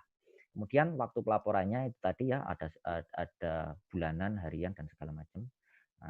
Tapi yang paling penting semester ya. Ini biasanya kalau normal kita ada placement, tapi kalau new normal atau during COVID home visit wajib home visit. Nah, ini para guru harus wajib home visit ya. Nanti home visit untuk mengetahui karakter anak. Ini wajib ya di awal-awal kita wajib home visit. Ini harus karena hanya melalui video aja nggak cukup. Tetap karakteristik anak tetap harus home visit ya. Home visit. Kemudian ada penilaian harian, ada weekly, ada monthly, ada semester. Nah, untuk kita bisa weekly, langsung disingkat aja, nggak harus harian-harinya dikumpulkan, kita rekap mingguan, bulanan ya oke lah, yang penting semester ya. Kemudian ini ya berkaitan dengan strateginya. Pertama, sekolah ini prinsip kolaborasi orang tua dan sekolah. Jadi pertama memang harus mengadakan pelatihan untuk orang tua. Pertama harus orang tua diberi istilahnya pelatihan. Karena apa? Penilaian ini atau proses pembelajarannya yang dilakukan itu pelaksanaannya orang tua. Gurunya menilai, merencanakan dan menilai. Maka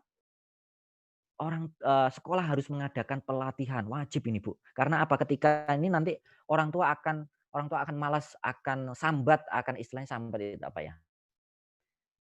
Istilahnya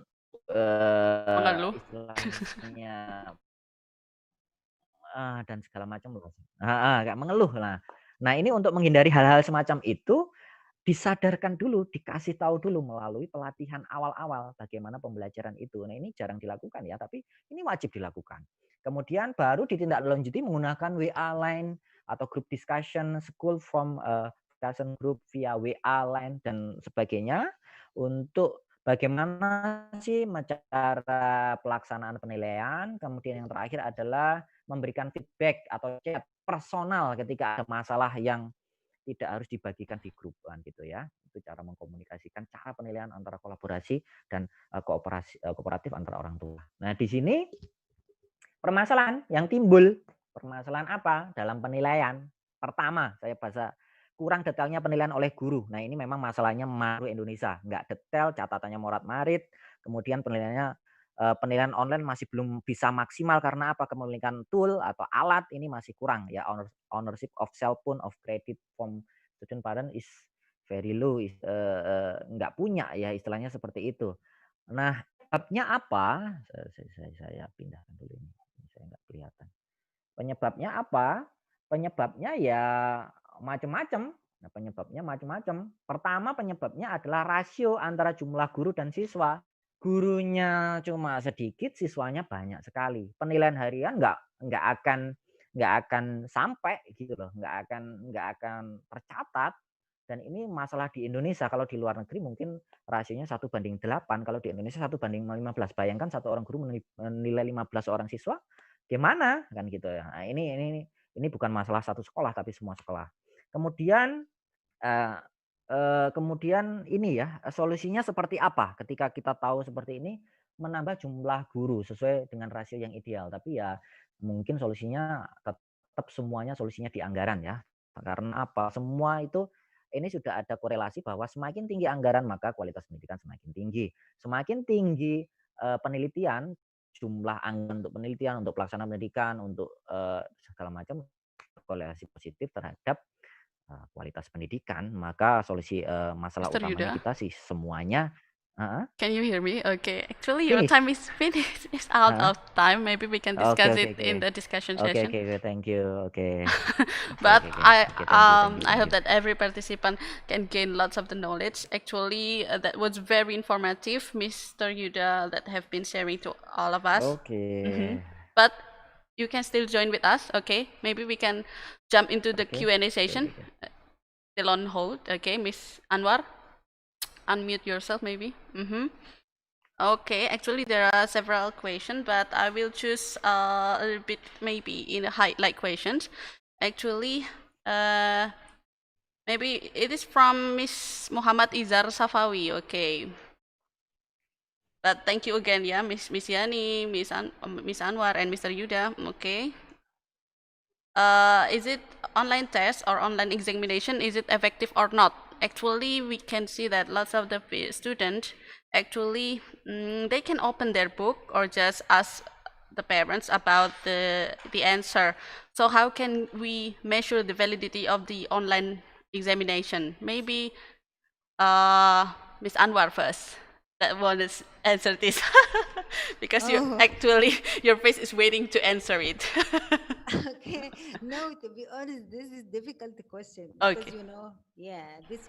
this situation are very, very difficult. But at the same time, for the validity or reliability, because to be honest, this is my exactly my major, my specialist. So when I'm not sure about the validity for these exams, but at the same time, we don't have any other choice. We must do it.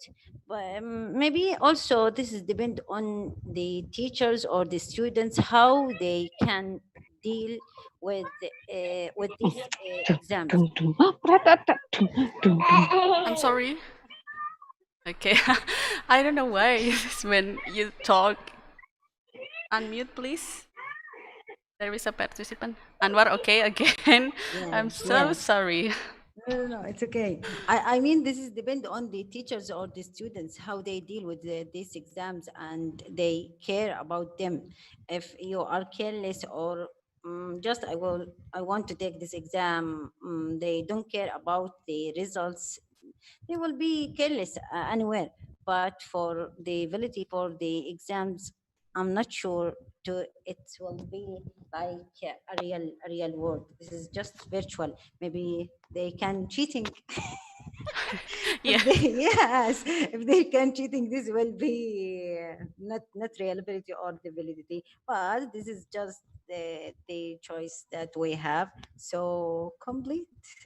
Okay, complete for Arwan. Maybe Yes. Mr. Yudha want to answer this. Actually, tadi banyak bang, lots of the information that you've been shared to all of the participants about how to make it is possible for to teacher, ya, untuk memaksimalkan mengevaluation. Karena apakah efektif maksimal kalau menjawab soal online atau bagaimana itu? Karena banyak yang cheating ya, istilahnya bisa open book atau apa banyak tanya ke orang tua misalnya. For me. Yes, Or for you. After Okay. Miss Anwar. Maybe. Oke. Untuk saya pakai bahasa Indonesia ya. Jadi Yes. nanti kamu terjemahkan ya. Jadi intinya penilaian untuk anak usia dini kalau untuk online ya, untuk online penilaian yang dilakukan di rumah tidak disarankan ya, tidak disarankan dan jangan dilakukan apa penilaian yang dilakukan oleh mereka pasti nanti orang tua terlibat dan segala macam, maka yang wajib melakukan penilaian hanya guru melalui apa tadi sudah dijelaskan, karya, melalui catatan anekdot, catatan harian. Jadi itu yang dinilai. Tugas orang tua hanya merekam. Yang melakukan adalah misalkan tugas hari ini adalah kemandirian. Mereka terus merekam kemandirian anak melalui kegiatan yang ada di rumah, misalkan ya bersih-bersih, menata kamar tidur dan segala macam. Tugasnya orang tua bagaimana? Merekod. Berkaitan dengan ibadah ya merekod, mereka mengaji dan segala macam. Yang menyimpulkan Jadi tidak ada tes untuk anak usia dini atau TK, tidak ada tes ya. Saya ulangi, untuk anak usia dini. Mungkin untuk primary school atau untuk elementary school, oke, ada tes. Tapi untuk anak usia dini nggak ada tes ya. Untuk anak usia dini nggak ada tes. Jadi penilaiannya tetap pakai observasi, wawancara dan lain-lain. Okay. So for early childhood education, there is no online test for all of the teachers. Maybe you can sweep into observation or just record or just a project. So the last final decision will be on the teacher's hand. Maybe Miss Yani wanna add some some answer. Please unmute yourself first.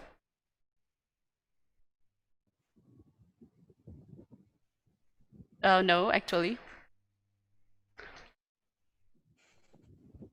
Mm-hmm. Okay. Yes. Okay. Go ahead. Unmute my microphone.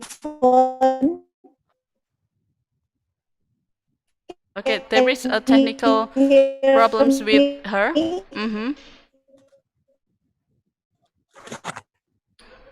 Okay. Okay. Okay. Thank you. Childhood. Okay, wait. Actually, Can there you are hear lots. my Okay, voice? yes. Right now it's clear. Okay. Thank you. Mm-hmm. Okay, let's move to Anwar again, maybe, while Miss Yanis present or prepare the audio sound.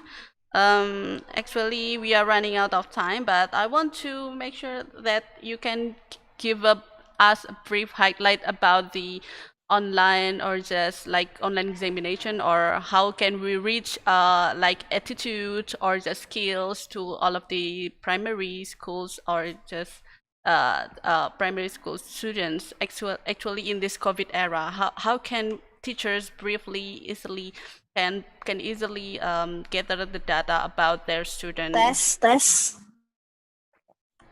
Okay, Miss Anwar, can you answer it? Yeah. You asked about what exactly?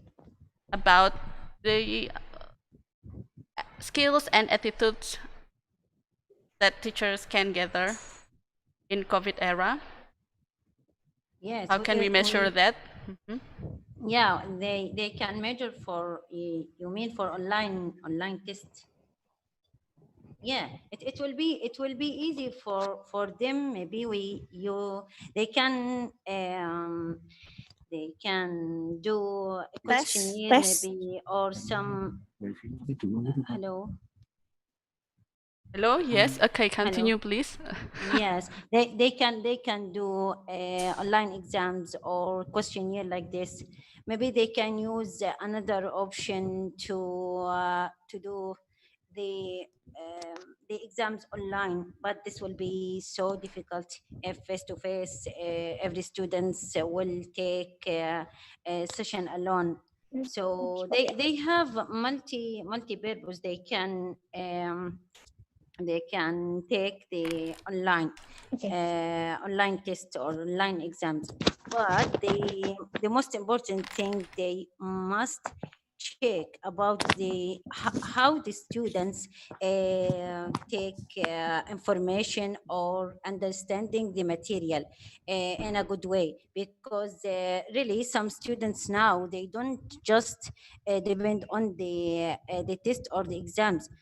Some of them like or prefer to teach self-taught. This also depend on the students.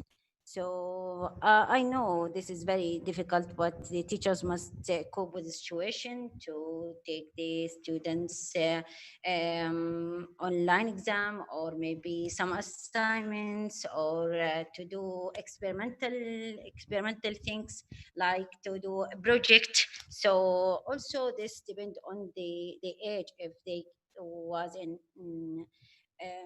I mean the age in primary school or secondary like this. But now we talk just about primary school, so the online exam or some assignments, this will be benefit for them. Okay, thank you. Maybe Miss Yani? Okay. Okay. Can you Can you answer hear it? me? Okay. Yes, okay. Alhamdulillah.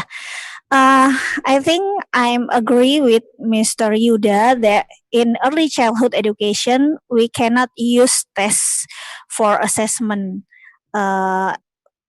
Development of early childhood ya. But in elementary school, to increase the validity of online tests, maybe we can combining with other assessment ways ya. Maybe something like Anwar said that we can use project, we can use observation or interview for our student, something like that. Thank you.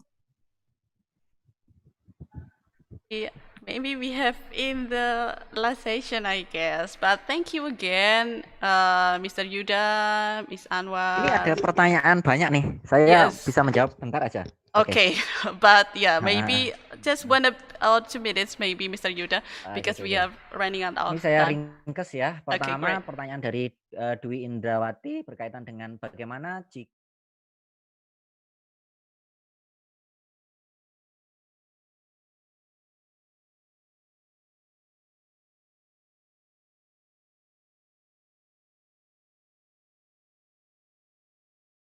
lagi dari Nini.